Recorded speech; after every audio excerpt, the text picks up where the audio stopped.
Tai kokie įspūdžiai, kaip žmonės reagavo į jūsų insulto imitaciją?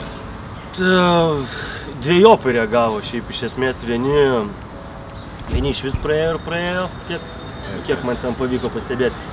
Vieni pastatė, pažiūrėjo, kad aš stoviu, atrėmė insultą ir sako, gerai, viskas. Turbūt pagalvojo, kad girtas. Bet jokių tolesnių veiksmų ir nesijėmė. Klausė, ar širdis, sakau, ne širdis. Aš kadangi imitavau ten tą insultą, tai sunkiai kalbėjau. Gali būti, kad painiojo su girtumu.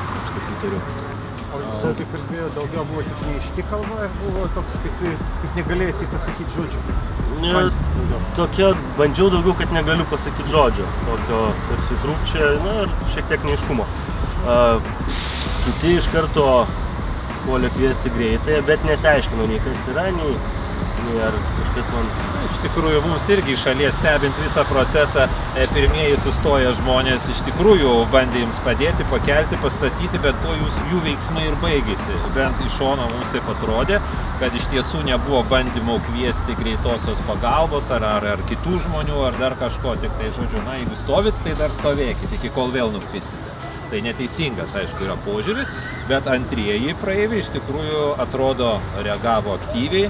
Ir bandė jūsų klausti, kaip supratome. Ir svarbiausias veiksmas, ko mes norėtume, telefonas ir greitosios pagalbos iškvietimas. Tai yra iš tikrųjų labai svarbu susirgus ūminiu insultu, nes sekundės, minutės lemia didelę dalį smegenų, kurias galima išgelbėti atvežus žmogų į insulto centrą per pirmasias valandas nuo simptomų atsiradimo pradžios. Pagėtum dalykas, bent praėjo žmonės, tai praėjo pro šalį, kažką bandė padėti, kažką bandė paklausti, kažką iš tikrųjų, tai kad bent jau net nesiaiškino, kvies greitai, tai jau didelis pliusas.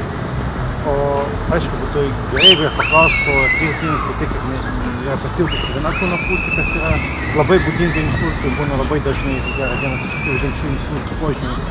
Kitas tai yra sutaikus idėjos, kad neaiški kalba, nebūtinai tai, kad nesutaikus, bet aiškiai nekalba. Tai, kad bent jau neaiški kalba, taip pat tai galima pilnai įtarti insultą. Ir galvoju, kad tai nebūtinai, kad insultas gali būti ir jaunam amžiuje. Kad tai nebūtinai, kad tai seni žmonės, jauni žmonės taip pat gali susirgti. Taip, mes irgi tokių abejonių, galbūt jūs kaip aktorius gal kiek per jaunas insultui vaizduoti, bet mes savo praktikoje tikrai turime žmonių susergančių insultų ir 15 metų amžių ir dar jaunesnių, tiesiog jų priežastys šiek tiek kitokios. O mes laikrodį paėmę stebėjome, kiek užtruks nuo simptomų imitacijos pradžios iki pirmųjų bandymų iškviesti greitą pagalbą, tai kažkur 5-6 minutės.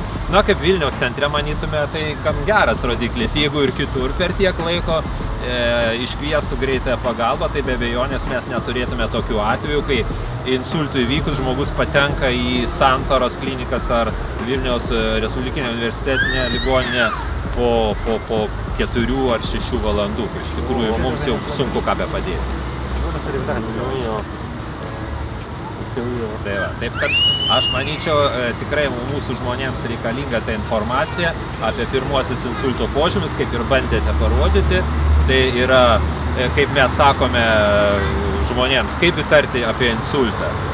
Paprašykime tiesiog nusišypsoti, palaikyti ištiestas rankas ir pasakyti sakinį, tegu tai būna vardas, pavardė, gimimo metai ar dar ką nors. Tai jeigu žmogus gali nusišypsoti simetriškai, abidvi rankas valdyti simetriškai ir pakankamai nėra paralyžiaus ir gali kalbėti bei suprasti, tai insulto tikimybė jau ženkliai sumažėja. Jau yra insultų, kurie pasireiškia kitaip, bet didžioji dauguma insultų, kaip rašoma ir mes žinome, apie 90% insultų turi bent vieną iš tų požymių.